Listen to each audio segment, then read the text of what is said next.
بسم الله الرحمن الرحيم. الرحمن علم القرآن خلق الإنسان علمه البيان.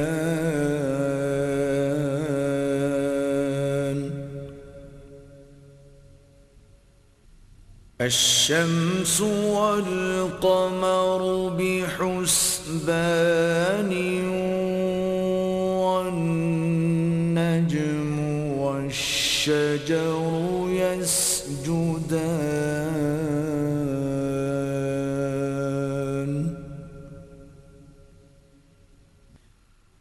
والسماء رفعها ووضع الميزان ألا تطغوا في الميزان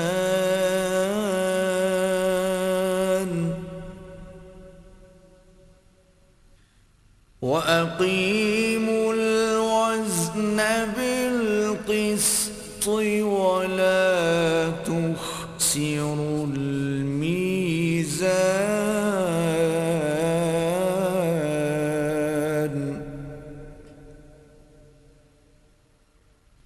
والأرض وضعها للأنام فيها فاكهة والنخل ذات الأكمام.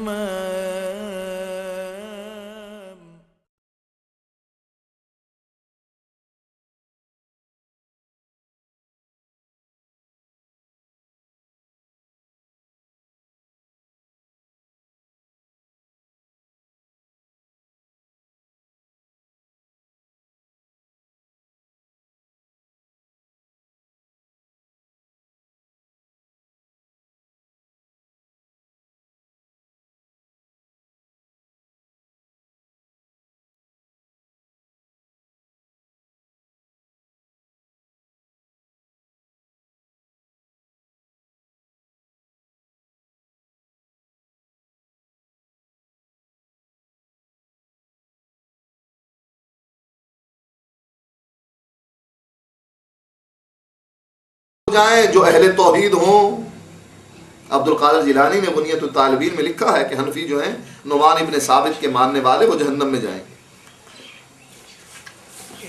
اس کتاب پر اس حوالے پر بڑی لیدے ہوئی. اب ہم اس بات کو دیکھیں کہ 73 فرقوں میں سے جنت میں جانے والا جیسا کہ معلوم ہے کہ ایک ہی گروہ ہے اور جہنم میں جانے والے 72 ہیں. اب جہنم میں جانے والے 72 گروہ میں کیا یہ ممکن ہے کہ اہل توحید بھی جہنم میں چلے جائیں؟ تو یہ ناممکنات میں سے ہے. تو اصل مسئلہ یہ ہے کہ ان کے ہاں توحید نامی چیز باقی ہے ہی نہیں. ان سے مسائل میں گفتگو کرنا، آمین اور رفع الیدین پر بات کرنا اور فقہ حنفی کے مسائل پر گفتگو کرنا بیکار ہے، عبث ہے. پہلے ان کو عقیدے کی بنیاد پر پکڑو کہ تمہارا جو یہ عقیدہ ہے یہ عقیدہ صحیح ہے یا غلط. ایک اور واقعہ جن سے یہ کہتے ہیں، یہ سوانح قاسمی ہے محمد قاسم نانوتوی کی، اور اس کو ترتیب دیا ہے سید مناظر احسن گیلانی نے. دونوں فوت ہو چکے ہیں. وہ کہتے ہیں کہ ہم بس بزرگوں کی امداد سے مدد لینے کے ہم منکر نہیں ہیں. بزرگوں کی ارواح سے مدد لینے کے ہم منکر نہیں ہیں. بزرگوں کی روحیں آتی ہیں اور مدد کرتی ہیں. یہ دیوبندیوں کا عقیدہ. بریلوی یہ کہا کرتے تھے ہر جمعرات کو روح آتی ہے اور گھر پر آ کر دروازہ کھٹکھٹاتی ہے اور پوچھتی ہے میرے لیے کیا پکایا. اگر کہا جائے مرغ مسلم ہے، قورمہ ہے، حلوہ ہے، تو کہتی ہے شاباش ہو تم پر کہ تم اس بات کے لائق تھے کہ تم یہ کام کرتے، تم میرے لائق فرزند ہو. لیکن اگر کہا جائے کہ آج تو گھر میں دال اور ساگ پکا ہے تو کہتے ہیں لعنت ہو تم پر، ہمارے لیے یہی باقی بچا تھا. یہ دیوبندی بریلویوں کے بارے میں بیان کرتے ہیں کہ بریلویوں کی روحیں جمعرات کو آتی ہیں، اور یہاں اب ان کی روحیں کہتے ہیں بزرگوں کی ارواح سے مدد لینے کے ہم منکر نہیں ہیں، یعنی بزرگوں کی روحیں آ کر مدد کرتی ہیں۔ کیسے؟ اشرف السوانح ایک کتاب ہے، اشرف السوانح میں ایک واقعہ ذکر کرتے ہیں اشرف علی تھانوی اپنے نانا کا۔ کہتے ہیں کہ اشرف علی تھانوی صاحب بیان کرتے ہیں کہ میرے نانا ایک دفعہ سفر میں تھے اور سفر میں ڈاکوؤں سے لڑائی ہوئی۔ قصہ مختصر یہ کہ میرے نانا کے ساتھی تعداد میں کم تھے اور ڈاکو تعداد میں زیادہ تھے، انہوں نے سب کو قتل کر دیا، سب شہید ہوئے، ڈاکو مال اسباب لوٹ کر چلے گئے۔ کہتے ہیں رات کو ایک عجیب بات ہوئی، کیا کہ رات کو میری نانی کے پاس میرے نانا آئے اور مٹھائی کا ڈبہ لے کر آئے مرنے کے بعد۔ کہتے ہیں شہید ہونے کے بعد ایک عجیب بات ہمارے خاندان میں ہوئی کہ آئے بھی رات کو، دن کو نہیں آئے، چور ہمیشہ رات کو ہی آتا ہے ڈاکہ ڈالنے کے لیے، آئے بھی رات کو اور آئے بھی میری نانی کے پاس اور مٹھائی کا ڈبہ لے کر آئے۔ سعودی عرب میں دوست ایک بریلوی اور ایک توحید والے کی آپس میں بحث ہو گئی۔ وہ بریلوی کہنے لگا کہ میرے باپ جو ہیں وہ بہت بڑے بزرگ تھے اور مرنے کے بعد میرے والد آتے ہیں۔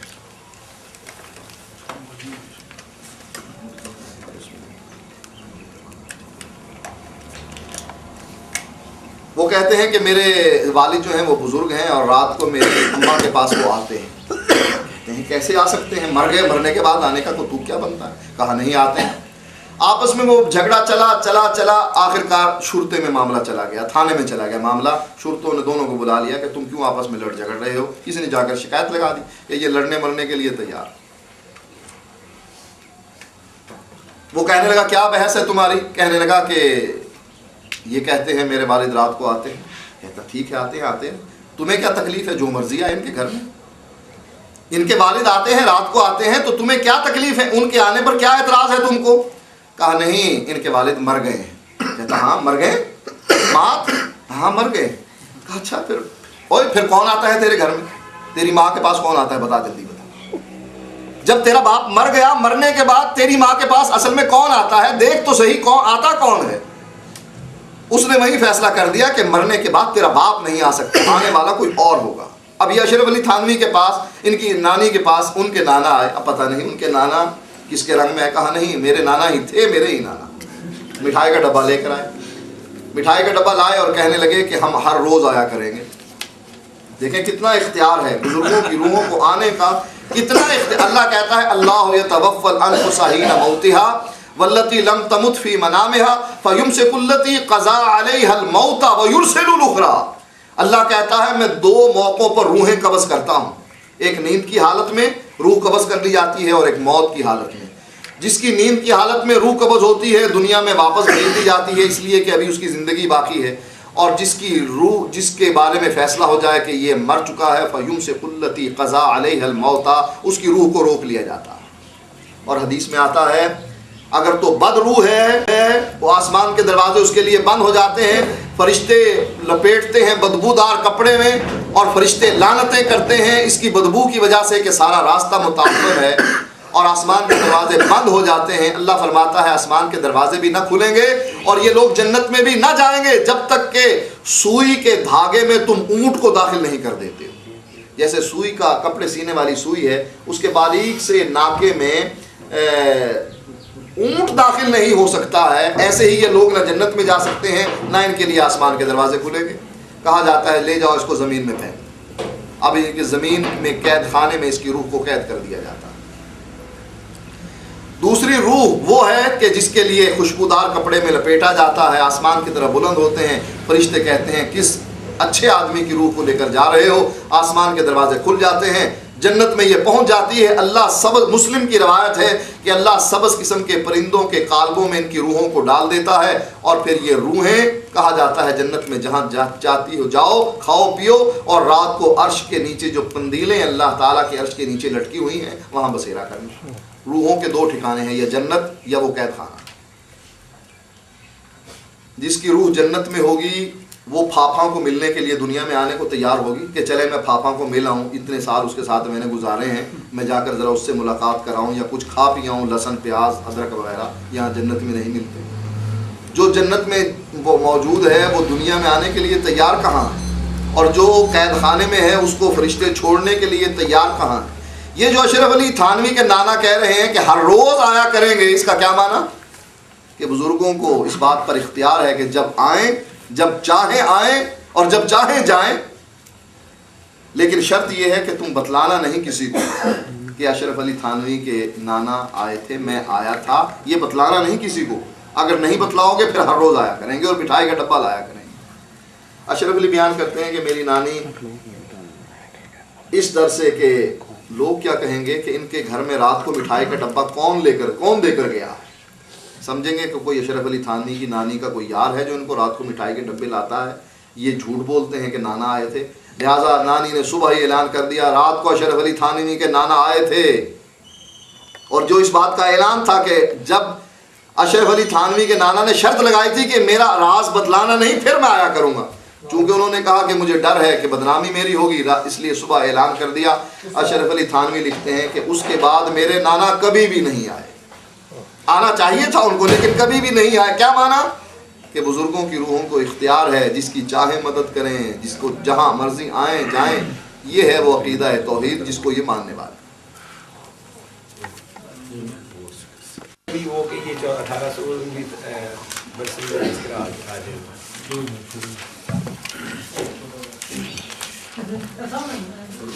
شیخ عبدالقادر جیلانی جنتی کس کو قرار دیا ہے؟ نجات پانے والا برا جو اہل حدیث کو کہتے ہیں، ان کی جو ان کی خصلتیں انہوں نے بیان کی۔ یہ بنیاد الطالبین کتاب ہے جس کے صفحہ نمبر 186 پر یہ بات موجود ہے، اہل بدعت کی پہچان۔ یہ باب باندھا ہے عبدالقادر جیلانی نے، اور اس کا ترجمہ بھی، اس کتاب کا ترجمہ بھی ایمان اللہ خان ارمان سرحدی نے کیا ہے جو حنفی ہے، اور شیخ غلام علی اینڈ سنز پبلشر نے اس کو شائع کیا ہے جو حنفی ہے، اور اس کی دلیل یہ ہے کہ ان لوگوں نے عبدالقادر جیلانی کا رد کرتے ہوئے حاشی میں بہت سی باتیں لکھی ہیں۔ عبدالقادر جیلانی صاحب یہ باب باندھتے ہیں کہ اہل بدعت کی پہچان، کہتے ہیں اہل بدعت کی بعض نشانیاں ہیں جن سے وہ جانے جا سکتے ہیں اور حدیث کی تحقیر کرتے ہیں۔ زندیق کی پہچان یہ ہے کہ وہ اہل حدیث کو جھوٹا کہتا ہے، فرقہ قدریہ اور اہل حدیث کو مجبرہ کہتا ہے، جہمیہ اہل حدیث کو مشبہ کہتا ہے، رافضی اہل حدیث کو ناسبہ کہتا ہے۔ یہ سب ایسی باتیں اس لیے کہتے ہیں کہ انہیں اہل سنت کے ساتھ دشمنی اور تعصب ہے۔ اہل سنت کا صرف ایک ہی نام ہے، یعنی اہل حدیث۔ 73 فرقے بنائے ہیں عبدالقادر جیلانی نے، اور اس کا ذکر کیا ہے اپنی کتاب میں صفحہ نمبر 193 پر۔ کہا یہ 73 فرقے دراصل 10 گروہ پر مشتمل ہیں، جن کی تفصیل یہ ہے: اہل سنت پہلا فرقہ، پھر خارجی، شیعہ، معتزلہ، مرجیہ، مشبہ، جہمیہ، زراریہ، بخاریہ اور کلابیہ۔ یہ 10 بڑے بڑے گروہ ہیں جن کی مزید فرقوں کی تفصیل یہ ہے۔ تو یہ 73 فرقے بنائے ہیں ان 10 میں سے، اور ایک فرقہ اہل سنت کا، یہ ایک ہی گروہ ہے۔ یہ 73 فرقے اس طرح ہوئے۔ تو کہتے ہیں اہل سنت کا صرف ایک ہی نام ہے، یعنی اہل حدیث، اور اس کے سوا اور کوئی نام نہیں۔ اور بدعتی اپنا جو لقب اہل سنت رکھتے ہیں وہ ان کے نام سے لگاؤ نہیں کھاتا، جیسے کفار مکہ نے آن حضرت صلی اللہ علیہ وسلم کے نام ساحر، شاعر، دیوانہ، آصف زدہ اور کاہن رکھے تھے، حالانکہ ان ناموں کا آن حضرت کے نام اور آپ کی صفات سے دور کا بھی واسطہ نہیں۔ اہل سنت کا ایک ہی نام ہے اور وہ اہل حدیث ہے، اور اہل سنت ہی جنت میں جانے والا ہے۔ اور لکھتے ہیں عبدالقادر جیلانی کہ جو بدعتی اپنے آپ کو اہل سنت کہتے ہیں، جیسا کہ بریلوی بھی اپنے آپ کو اہل سنت کہتے ہیں، دیوبندی بھی اپنے آپ کو اہل سنت کہتے ہیں، یہ اہل سنت نہیں، یہ حنفی ہیں مسائل میں، اور اصول میں ہیں ماتریدی اور اشعری، اور سلسلہ تصوف میں یہ نقشبندی، قادری، چشتی، سہروردی اہل سنت نہیں ہے۔ تو عبدالقادر جیلانی نے نقلی اہل سنت اور اصلی اہل سنت کی یہاں پہچان کروا دی کہ اصلی اہل سنت کون ہے اور نقلی اہل سنت کون ہے۔ اب اس میں ایک مرجیہ فرقہ جس کا انہوں نے 4 نمبر پر ذکر کیا، گمراہ فرقوں میں سے 4 نمبر پر حنفیہ کا ذکر کیا۔ ہمارا ایک جگہ مناظرہ ہو رہا تھا تو کہنے لگے کہ یہ حنفیہ جو آپ کہہ رہے ہیں یہ وہ حنفیہ نہیں ہیں جو امام ابو حنیفہ ہیں، بلکہ یہ وہ ہیں کہ جو حضرت علی کے بیٹے تھے محمد ابن حنفیہ، اس سے مراد وہ ہیں، انہوں نے اس بات کا یہ جواب دیا۔ اب عبد القادر جیلانی اس حنفیہ کی تعریف کرتے ہوئے کہتے ہیں کہ یہ حنفیہ ہیں کون؟ کہتے ہیں ایک فرقے کا نام حنفیہ ہے، یہ ابو حنیفہ نعمان ابن ثابت سے منسوب ہے۔ ان کا عقیدہ ہے کہ ایمان یہ ہے کہ خدا اور اس کے رسول مقبول کو پہچانیں، زبان سے بھی اس کا اقرار کیا جائے، اور جتنی چیزیں اللہ تعالیٰ کی طرف سے نازل ہوئیں ان سب پر ایمان لایا جائے۔ تو یہ ذکر کر کے نعمان ابن ثابت ابو حنیفہ کا انہوں نے بتلا دیا کہ یہ مرجیہ فرقوں میں سے ہے، اور مرجیہ فرقہ گمراہ فرقوں میں سے ہے، اور گمراہ فرقے جہنم میں جانے والے ہیں، اور جنت میں جانے والا صرف ایک وہ اہل سنت ہے، اور اہل سنت کا ایک ہی نام ہے، وہ اہل حدیث ہے۔ اہل سنت نے جو لوگوں نے گھڑ رکھے ہیں، عبد القادر جیلانی کہتے ہیں ان کا اہل سنت کے ساتھ کوئی تعلق نہیں، کسی بدعتی اہل سنت کا اصلی اہل سنت سے کوئی تعلق نہیں، یہ خود انہوں نے اپنے نام کھڑے ہوئے ہیں۔ تو یہ بنیاد الطالبین ہے، اور اس کے صفحہ نمبر 205 پر اور صفحہ نمبر 193 پر اور اسی طریقے صفحہ نمبر 186 پر یہ تین عبارتیں موجود ہیں، یہ آپ ان کو دکھا۔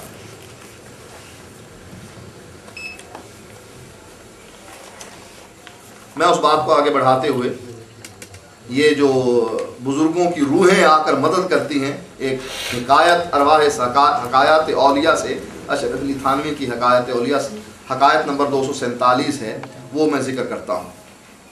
کہتے ہیں حضرت محترم مولانا حبیب الرحمان صاحب مرحوم نے فرمایا کہ مولوی احمد حسن صاحب امروہی اور مولوی فخر الحسن صاحب گنگوہی، یہ دو نام آپ نے سنے ہیں، اور ان میں سے اس کتاب المحند علی المفند پر دستخط کرنے والوں میں سے احمد حسن صاحب امروہی دوسرے نمبر پر یہ تصدیق کر رہے ہیں حضرت مولانا میر احمد حسن صاحب امروہی، ان کا نام یہ المحند علی المفند عقائد علماء دیوبند میں بھی اس لسٹ میں بھی یہ شامل ہے۔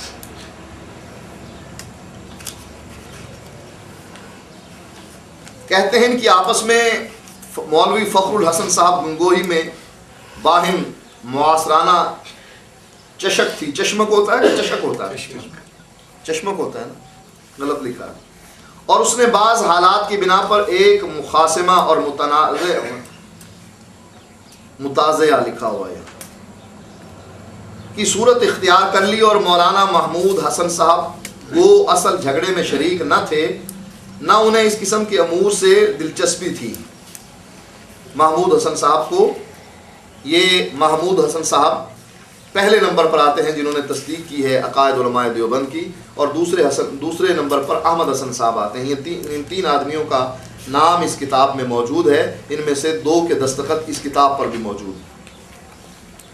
کہتے ہیں کہ محمود حسن صاحب کو اصل جھگڑے میں شریک نہ تھے، نہ انہیں اس قسم کے امور سے دلچسپی تھی، مگر صورتحال ایسی پیش آئی کہ مولانا بھی بجائے غیر جانبدار رہنے کے کسی ایک جانب جھک گئے، اور یہ واقعہ کچھ طول پکڑ گیا۔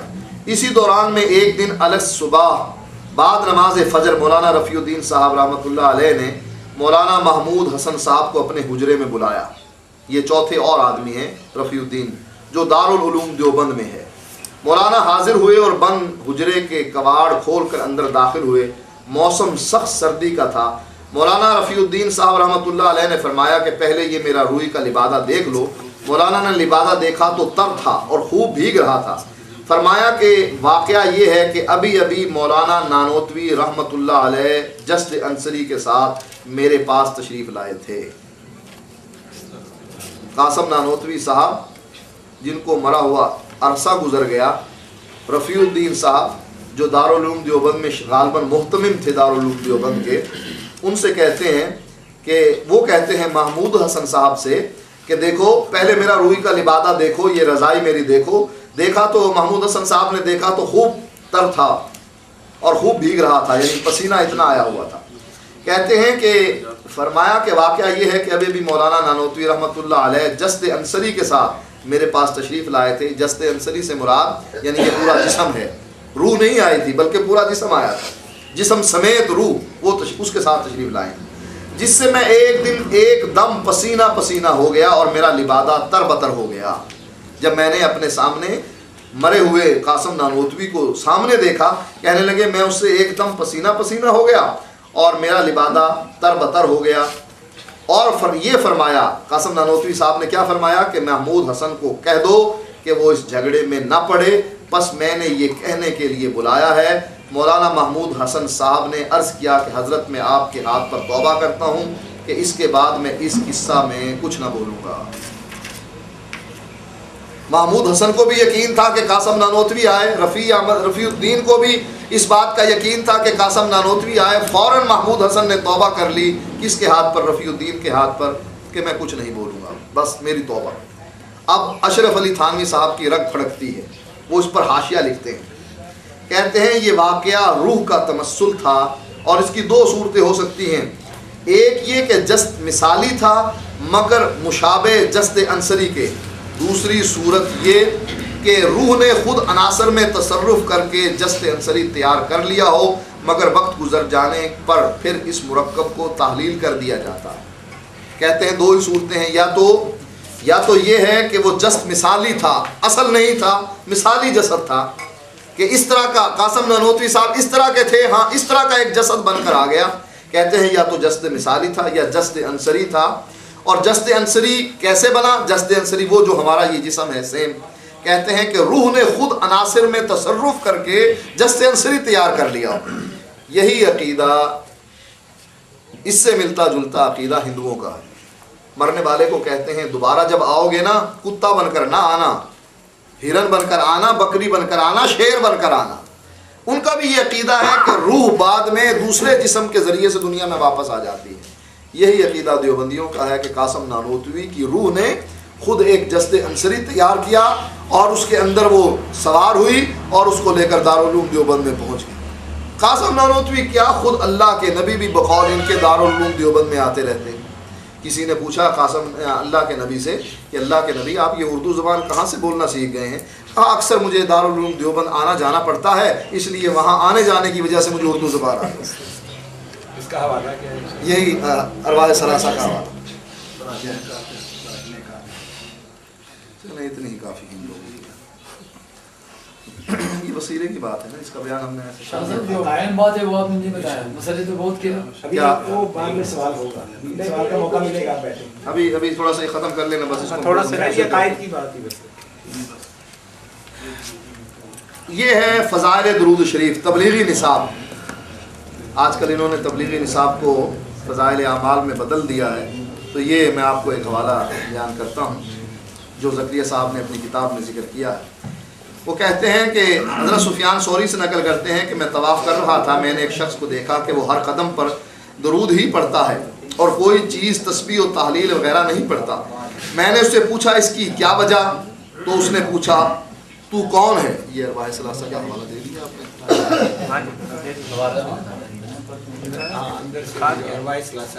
یہ حقائق اولیاء۔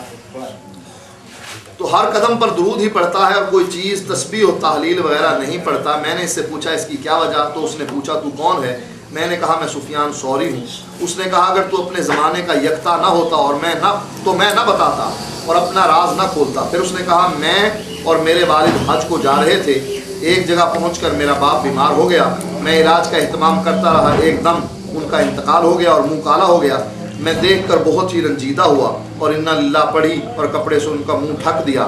اتنے میں میری آنکھ لگ گئی، میں نے خواب میں دیکھا کہ ایک صاحب جن سے زیادہ حسین میں نے کسی کو نہیں دیکھا اور ان سے زیادہ صاف ستھرا لباس کسی کا نہیں دیکھا اور ان سے زیادہ بہترین خوشبو میں نے کہیں نہیں دیکھی، تیزی سے قدم بڑھائے چلے آ رہے ہیں۔ انہوں نے میرے باپ کے منہ سے کپڑا ہٹایا اور اس کے چہرے پر ہاتھ پھیرا تو اس کا چہرہ سفید ہو گیا۔ وہ واپس جانے لگے تو میں نے جلدی سے ان کا کپڑا پکڑ لیا اور میں نے کہا اللہ تعالیٰ آپ پر رحم کرے، آپ کون ہیں؟ آپ نے اور آپ کی وجہ سے اللہ تعالیٰ نے میرے باپ کی مسافرت میں احسان فرمایا۔ وہ کہنے لگے تو مجھے نہیں پہچانتا، میں محمد بن عبداللہ صاحب قرآن ہوں صلی اللہ علیہ وسلم۔ یہ تیرا باپ بڑا گناہ گار تھا لیکن مجھ پر کثرت سے درود بھیجتا تھا، جس پر یہ مصیبت نازل ہوئی تو اس کی فریاد کو پہنچا اور میں ہر اس شخص کی فریاد کو پہنچتا ہوں جو مجھ پر کثرت سے درود پڑھتا۔ اللہ کے نبی فریادیں پوری کرنے والے اللہ تعالیٰ نہیں ہیں، خود ہی مدینے سے تشریف لے آتے ہیں۔ یہ تو ایک واقعہ ہے، اس سے ایک بڑا واقعہ بھی اس میں موجود ہے کہ بادل میں تشریف لے کر آتے ہیں، یہاں تو اس کے باپ کے منہ پر ہاتھ پھیرا، وہاں ماں کے منہ اور پیٹ پر ہاتھ پھیرتے ہیں۔ تو یہ لوگ ہیں جو ان کے عقائد ہیں جو ہم نے بیان کیے ہیں. تو میرے خیال میں آج کے لیے اتنا ہی کافی ہے. اگر پھر انہوں نے ہم سے کبھی گفتگو کرنے کا کہا تو انشاءاللہ ہم ان کے باقی عقائد بھی جو ان کی کتابوں میں موجود ہیں ہم انشاءاللہ وہ بیان کریں گے، جس میں ان کے وہ عقیدے کفریہ شرکیہ جو ہیں وہ بھی بیان کر دیں گے. اس میں ایک آدھ چیز جو ہے وہ بھی میں تھوڑی سی بیان کر دیتا ہوں کہ عقیدہ وحدت الوجود میں ایک اور شعر ہے جو یہ کہتے ہیں: عشق معشوق عاشق ایک کہہ کر سر وحدت سمجھا دیا کس نے. کہ عشق بھی وہی چیز ہے، معشوق بھی وہی ہے، عاشق بھی وہی ہے. عاشق عشق کرنے والے کو کہتے ہیں، معشوق جس سے عشق کیا جاتا ہے اس کو کہتے ہیں، اور عشق وہ فعل ہوتا ہے جو عاشق کرتا ہے. کہتے ہیں عاشق بھی وہی ہے، معشوق بھی وہی ہے، عشق بھی وہی ہے. یہ جو وحدت الوجود کا جو عقیدہ ہے جو ہمیں سمجھ نہیں آ رہا، ان سب کو ایک کہہ کر ہمیں یہ عقیدہ سمجھ آ گیا ہے.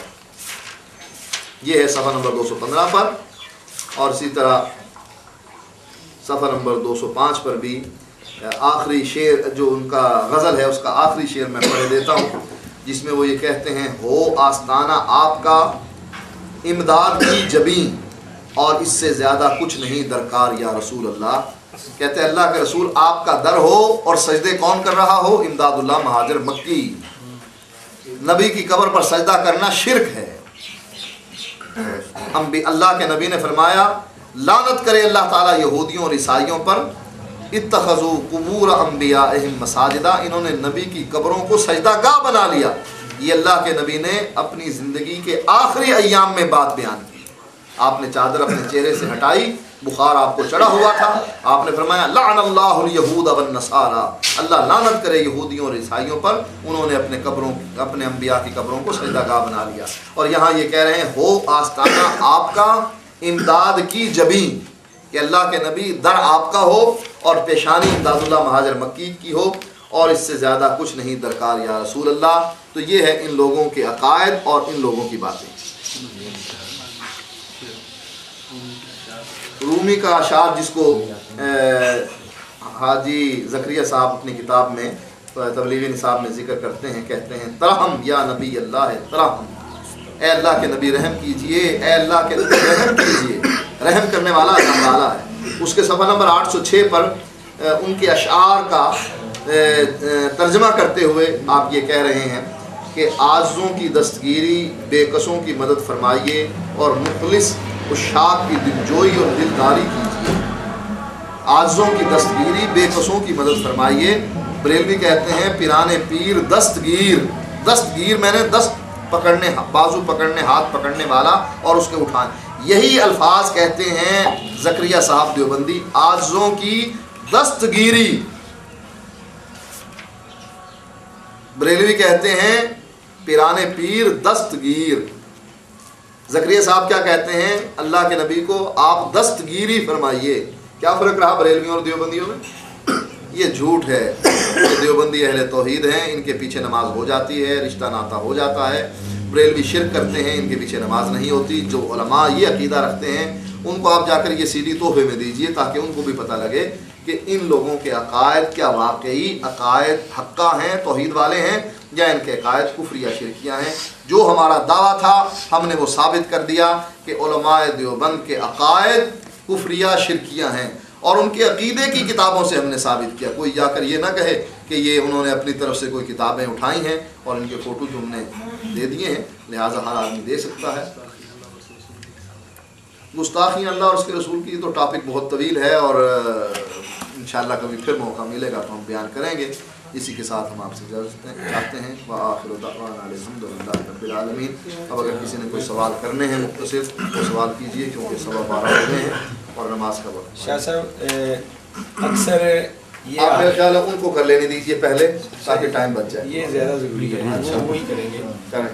اکثر یہ لوگ نزل الابرار اور عرف الجادی، یہ دو اسپیشل کتابیں یہ پیش کرتے ہیں کہ یہ علماء اہل حدیث کی کتابیں ہیں، اور ان میں جو مسائل موجود ہیں وہ بھی علماء اہل حدیث کے عقائد اور مسائل ہیں ان کے. تو اس کے بارے میں وضاحت کیجیے. انہوں نے ایک کتاب یہ چھاپی ہے، یہ نفس کے پجاری، اور اس میں انہوں نے زیادہ جو ان کے حوالے دیے ہیں وہ نزول الابرار اور عرف الجادی کے ہیں، اور چند ایک حوالے دوسری کتابوں کے انہوں نے دیے ہیں۔ تو یہ میں پہلے آپ اس کی وضاحت کر دیں کہ یہ کتابیں کن کی ہیں اور کن لوگوں نے لکھی ہیں اور ان کا ہمارے ساتھ کچھ تعلق ہے یا نہیں ہے، پھر میں مسائل آپ کو بتاتا ہوں تو آپ بتائیے۔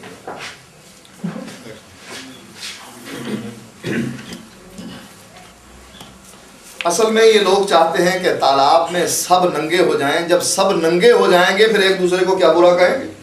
تالاب میں سب ننگے ہیں تو ایک دوسرے کو کیا کہیں گے کہ ہم بھی ننگے ہیں، تم بھی ننگے ہو، سب ننگے ہیں بھائی۔ بعض لوگ ایک بستی سے آ رہے تھے، ان کی ناکیں ٹھیک تھیں اور جس بستی کی طرف وہ جا رہے تھے ان کے ناک کٹے ہوئے تھے۔ اب جب یہ لوگ قریب آنے لگے تو جن کے ناک کٹے ہوئے تھے انہوں نے سوچا کہ یہ تو ہمارا مذاق اڑائیں گے، کیوں نہ ہم ہی ان کا مذاق اڑانے لگ جائیں۔ جب وہ قریب پہنچے کہنے لگے وہ نکو آ گئے، نکو آ گئے، نکو آ گئے، یعنی جن کے ناک ہیں وہ آ گئے۔ بھئی ناک تو عیب نہیں ہے، ناک تو صفت ہے، اس کی خوبی ہے۔ جن کے ناک کٹے ہوئے ہیں یہ اس میں برائی موجود ہے۔ تو ان کا حال بالکل ایسے ہی ہے۔ یہ کہتے ہیں کہ کسی طریقے سے ہم ان پر بھی وہی بات اچھال دیں جو یہ ہم پر اچھال رہے ہیں۔ ہم ان پر کیا الزام لگاتے ہیں کہ تم اللہ اور اس کے رسول کے مقابلے میں اپنے امام کی تقلید کرتے ہو، ان کے مسائل مانتے ہو یا اپنے علماء کی باتیں مانتے ہو۔ اب انہوں نے کہا کہ اس کا جواب تو کوئی نہیں، واقعی وہ مانتے ہیں اپنے علماء کی باتیں، جیسا کہ ہمارا یونس نعمانی سے مناظرہ ہوا اور اس مناظرے میں انہوں نے سب سے بڑا اعتراض یہ کیا کہ یہ جو ہے دلیل قطعی نہیں ہے، یہ مانا کہ یہ بخاری میں آئی ہے کہ قرآن کچھ کہہ رہا ہے، حدیث کچھ کہہ رہی ہے اور فقہ حنفی کچھ کہہ رہی ہے، تقلید وہ اسی کی کر رہے ہیں۔ جیسا کہ اس میں ایک حوالہ بھی موجود تھا کہ سورۃ فاتحہ کو پیشاب سے بھی لکھا جا سکتا ہے، اگر کسی کو پتہ ہو کہ اس میں شفا ہے اور اس کی نفسیر بہ رہی ہو تو اپنے خون اور اپنے پیشاب سے سورۃ فاتحہ کو پیشانی پر لکھ دو، تو اس میں جو ہے وہ وَهُوَ الْفَتْوَى، فتویٰ ہمارا اسی پر ہے، مفتہ میں یہ قول ہے کہ اس پر فتویٰ بھی وہ دے رہے ہیں۔ تو یہ لوگ اس بات کو تو پہچانتے ہیں کہ قرآن اور حدیث ہمارے مسائل کو ثابت نہیں کرتی، بلکہ قرآن حدیث میں کچھ ہے اور ہمارے مسائل کچھ ہیں۔ لہذا انہوں نے زیادہ سے زیادہ زور یہ لگایا ہے کہ چلو اہل حدیثوں کو بھی یہ کہو کہ اہل حدیثوں تم بھی ہمارے طرح ننگے ہو، اس تالاب میں ہم سب ننگے ہیں۔ کیوں کہ تمہاری کتابوں میں بھی یہی کچھ لکھا ہوا ہے۔ پہلی بات یہ ہے، ہمارا عقیدہ کیا ہے کہ اللہ اور اس کے رسول کے مقابلے میں ہم کسی کی بات ماننے کے لیے تیار نہیں ہیں۔ اگر کسی کی بات اللہ اور اس کے رسول سے ٹکرا جائے گی ہم اس کی بات کو رد کر دیں گے، اس کی بات کو تسلیم نہیں کریں گے۔ یہ ہمارا عقیدہ ہے اور یہ عقیدہ ہم تقریباً ہر جمعے بیان کرتے ہیں، یہ واضح ہے، کوئی یہ چھپی ہوئی بات نہیں ہے کہ کوئی آدمی یہ سمجھے کہ شاید یہ چھپائی ہوئی بات ہے جو آج واضح کر رہے ہیں۔ یہ عقیدہ تمام لوگوں نے ہماری تقاریر اور ہمارے دروس میں سنا ہے۔ اب محمود الحسن ہو، یہ اپنا وحید الزمان صاحب ہو، نواب صدیق الحسن خان ہو یا کوئی اور ہو، اگر کوئی ایسی بات لکھتا ہے جو قرآن اور حدیث سے ٹکراتی ہے ہم اس کو ماننے کے لیے تیار ہیں۔ وحید الزمان کے جو زیادہ یہ حوالے پیش کرتے ہیں، حیات وحید زمان میں یہ بات موجود ہے کہ جب وحید الزمان اصل میں پہلے شیعہ تھا، ان کا بھائی اہل حدیث تھا، انہوں نے وحید الزمان کو اس طرف لگا دیا کہ تو ترجمے کیا کر، احادیث کے ترجمے کیا کر۔ وہ احادیث کے ترجمے کرتا کرتا حدیث پر عمل کرنے لگ گیا۔ عقیدے میں ابھی وہی بگاڑ موجود تھا، اس لیے بخاری شریف کی جو ترجمہ ہمارے ہاں چھپا ہوا ہے، وحید الزمان کا جو ترجمہ اور حاشیہ ملتا ہے، اس میں یزید کو لکھا ہے کہ یزید پلید ہے، یہ شیعہ کی زبان ہے جو وہ بول رہا ہے۔ وحید الزمان صاحب نے جب اس ترجمے شروع کیے وہ احادیث پر عمل کرنے لگے، لیکن عقیدہ وہی بگڑا ہوا رہا۔ اس لیے جب علماء اہل حدیث نے ان کی یہ کتابیں دیکھیں،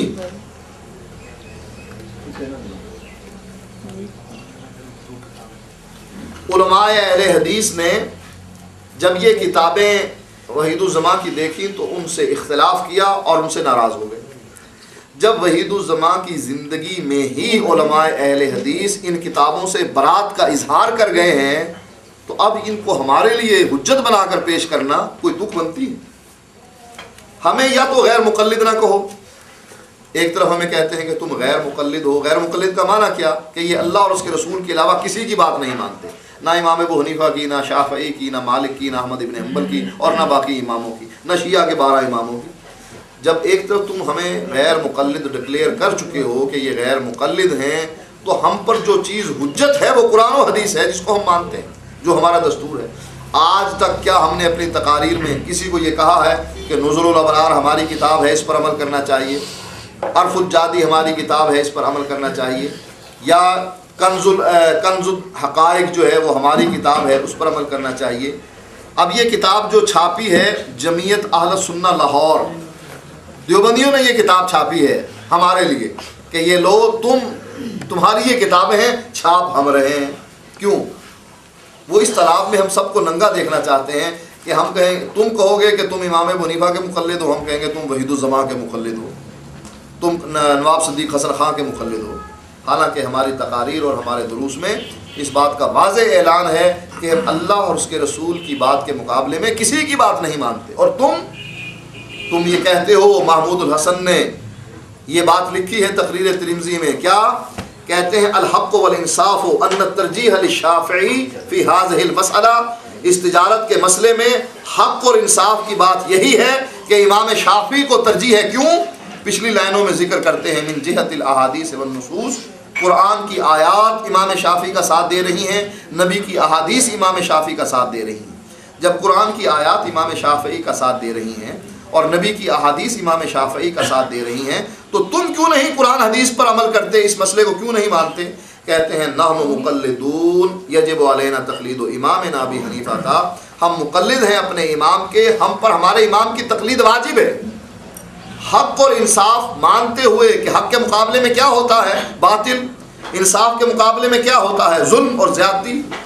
حق اور انصاف یہی ہے کہ بات امام شافعی کی قرآن حدیث کے مطابق ہے، لیکن ہم یہ قرآن حدیث والی بات ماننے کے لیے اس لیے تیار نہیں کہ ہم اپنے امام کے مقلد ہیں. تم یہ بات کہتے ہو کہ تم امام قرآن حدیث کے مقابلے میں تم اپنے امام کی تقلید کرتے ہو، یہ بات ثابت ہے، لیکن ہم کتاب و سنت کے مقابلے میں ابراہیم علیہ السلام کی بھی بات ماننے کے لیے تیار نہیں. ہمارا عقیدہ تو دیکھو. ہاں عقیدے کے مطابق ہم پر اعتراض کرو کہ تمہارے قرآن میں یہ لکھا ہے، تمہاری حدیث میں یہ لکھا ہے. جیسا کہ یہ اپنی تقاریر میں کہتے ہیں اہل حدیثوں کی بخاری میں یہ لکھا ہے. وہ مانتے ہیں اس بات کو کہ بخاری اہل حدیثوں کی ہی ہے. ہاں تم بخاری کی احادیث پر اعتراض کرو، ہم انشاءاللہ جواب دیں گے، لیکن تم کہیں وحید الزمان کو پیش کرتے ہو، کہیں نواب صدیق کو پیش کرتے ہو، کہیں ثناء اللہ امرتسری کو پیش کرتے ہو. یہ ہمارے لیے حجت نہیں. اگر ہم تمہاری طرح گو کھاتے تو تم اس کو پیش کر سکتے تھے، لیکن ہم نے پہلے دن ہی سے اس بات کا اعلان کیا ہمارے ایک ہاتھ میں اللہ کا قرآن ہے اور دوسرے ہاتھ میں محمد رسول اللہ کا فرمان ہے. کہتے ہیں یہ امین صفدر امین اکاڑوی کی کتاب ہے مجموعہ رسائل، جس کی موت مباہلے کی وجہ سے ہوئی. امین اکاڑوی کے ساتھ ہمارا مباہلہ ہوا. عابد پور ایک جگہ ہے کبیر والا، اس کی تحصیل ہے، ضلع اس کا پہلے خانے بال تھا، ملتان تھا، اب خانے بال ہے. وہاں پر جب ہم نئے اہل حدیث ہوئے، میرے درمیان اور اس کے درمیان مناظرہ طے ہوا تھا. مناظرہ نہ ہو سکا اور ان کے درمیان اور ہمارے درمیان مباہلہ ہوا، اور مباہلے میں وہ آدمی جو ان کی جماعت کی طرف سے نمائندہ بن کر آیا تھا بغیر وضو کے مباہلہ کرنے لگا، تو ہم نے اس کو زبردستی وضو کروایا. وضو کروانے کے بعد ہم نے اللہ سے دعا کی کہ اللہ ہم میں سے جو حق پر ہے وہ زندہ رہے، اور جو باطل پر ہے، جس کا مذہب باطل ہے، وہ اس کی زندگی میں فوت ہو جائے جو حق پر ہے. الحمدللہ ہم زندہ ہیں اور وہ مر چکا ہے. یہ وہی امین اکاڑوی ہے جس کی کتاب مجموعہ رسائل ہے، جس میں وہ لکھتے ہیں صفحہ نمبر 6 پر غیر مقلدین میں اگرچہ کئی فرقے اور بہت سے اختلافات ہیں، اتنے اختلافات کسی اور فرقے میں نہیں ہیں، مگر ایک بات پر غیر مقلدین کے تمام فرقوں کا اتفاق اور اجماع ہے، وہ یہ ہے کہ غیر مقلدوں کو نہ قرآن آتا ہے نہ حدیث. کیونکہ نواب صدیق حسن خان، میاں نذیر حسین، نواب وحید الزمان، میر نور الحسن اور مولوی محمد حسین اور مولوی ثناء اللہ وغیرہ نے جو کتابیں لکھی ہیں، اگرچہ وہ کہتے ہیں کہ ہم نے قرآن و حدیث کے مسائل لکھے ہیں، لیکن غیر مقلدین کے تمام فرقوں کے علماء اور عوام بالاتفاق ان کتابوں کو غلط قرار دے کر مسترد کر چکے ہیں. جادو وہ جو سر جڑ کر بولے الفضل ما شاہدت به الاعداء، جیسا کہ عربی میں کسی نے کہا تھا کہ جو فضیلت اس بات میں ہوتی ہے کہ دشمن گواہی دے، جیسے اللہ کے نبی کے بارے میں دشمنوں نے گواہی دی تھی کہ یہ صادق ہے، یہ امین. وہ خود کہہ رہے ہیں کہ جو غیر مقلدین حضرات ہیں وہ ان کتابوں کو رد کر چکے ہیں. جب ہم رد کر چکے ہیں تو ہمارے سامنے پیش کیوں کرتے ہو؟ اب یہ جو پمفلٹ چھپا ہے اس میں مختلف مسائل لکھے ہیں، ہم ان مسائل کو مانتے ہی نہیں.